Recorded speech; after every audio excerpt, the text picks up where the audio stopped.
Welcome to the Global War Watch Network. Today, we are tracking Turkey's pretty incredible pivot from a regional actor to a full-blown maritime hegemon. And it's all centered on integrating the new Kaan stealth fighter into a blue water strategy. Now, if you enjoy this kind of in-depth analysis, please take just a second to subscribe so you don't miss out on our future updates. That's exactly right. We're going to break down how this homegrown platform is being designed to get around some major hurdles. We're talking sanctions, engine dependencies, all to secure the Mediterranean. It's a really bold move that's challenging the established power dynamics and kind of rewriting the rulebook on what strategic autonomy means for a middle-tier nation today. All right, so let's start with the crown jewel of this whole ambition, the Kaan fighter. Now, this is not just another jet. We're talking about a fifth-generation twin-engine stealth aircraft.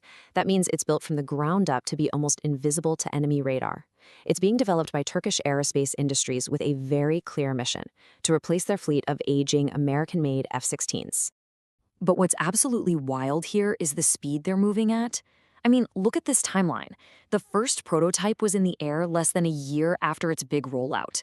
And the plan is to have the first batch in service by 2029. For a program this complex, that pace is it's almost unheard of. And it's all being driven by a very powerful strategic need. So what was that big strategic need?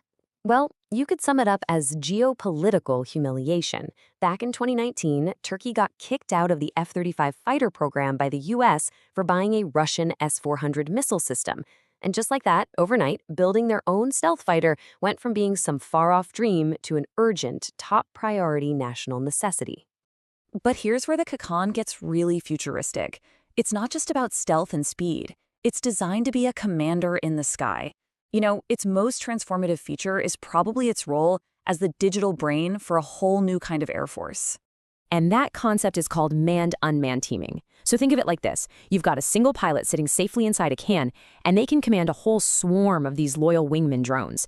They can send these drones into the most dangerous, high-risk areas, to take out air defenses or hit targets deep in enemy territory, all while keeping that priceless human pilot safe and sound far from the fight. And this table here, it just lays out that new ecosystem perfectly. The Kaan is the quarterback, right? It's directing the stealthy flying wing Ankara 3 for those deep penetration strikes, and it's got the fast, super agile Kizilelma drone acting as its dedicated combat wingman. This isn't just a simple upgrade, it's a totally different way of thinking about air warfare. So Turkey is building this incredibly advanced networked air force. The obvious next question is, well, where do they plan to use it? And that brings us right to the core doctrine that's driving this entire strategic pivot. It's called Mavi Vatan. That translates to Blue Homeland. The idea actually popped up back in 2006, and since then, it's become official government policy. To put it simply, it's Turkey's strategic roadmap to establish dominance across the three major seas right on its borders.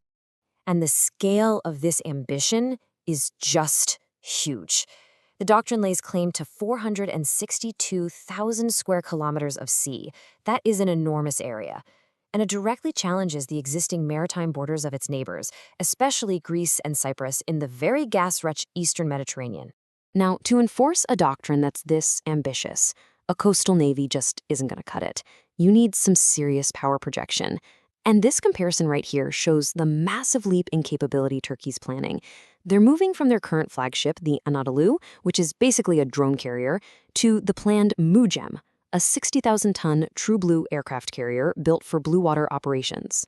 And just look at what the MUGEM is being designed to carry: a full suite of Turkey's own homegrown aircraft.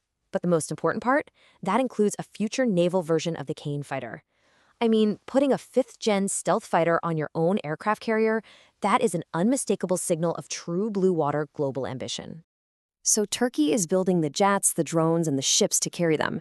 But in this whole grand strategy, there is one critical vulnerability. One single point of failure that could bring the entire thing crashing down. The engine. Right now, the GAN prototypes are flying with American-made General Electric F-110 engines. And what that does is it gives Washington a kill switch.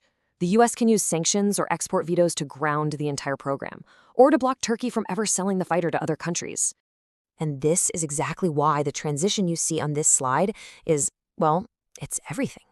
To break free from that dependency, Turkey is pouring a ton of resources into developing its very own engine, the TF-35,000. And look, it's not just about getting more power, it's about sovereignty. This engine is the key that unlocks the KAN as a truly independent and exportable weapon system. So let's zoom out and look at the final piece of this puzzle. What does all of this mean for the rest of the world? Well, when you connect all these dots, the picture's pretty undeniable. Turkey is building a self-reliant, fully integrated military machine. It's a system designed from the ground up to enforce its maritime claims, project power far from its own shores, and do it all with increasing independence from Western tech and maybe even from NATO command structures. And here's the thing, Turkey's project could become a blueprint for other middle powers that want to forge their own path. Which, leaves us with a final, really crucial question. Is this the beginning of the end for an era that was dominated by just a few superpowers? Are we seeing a new model emerge where nations don't have to pick a side to achieve their own goals?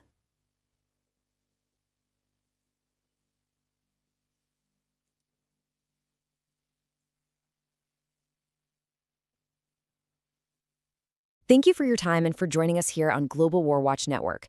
We really hope this explainer was insightful. We would love to hear your thoughts on that final question, so please share them with us in the comments section below.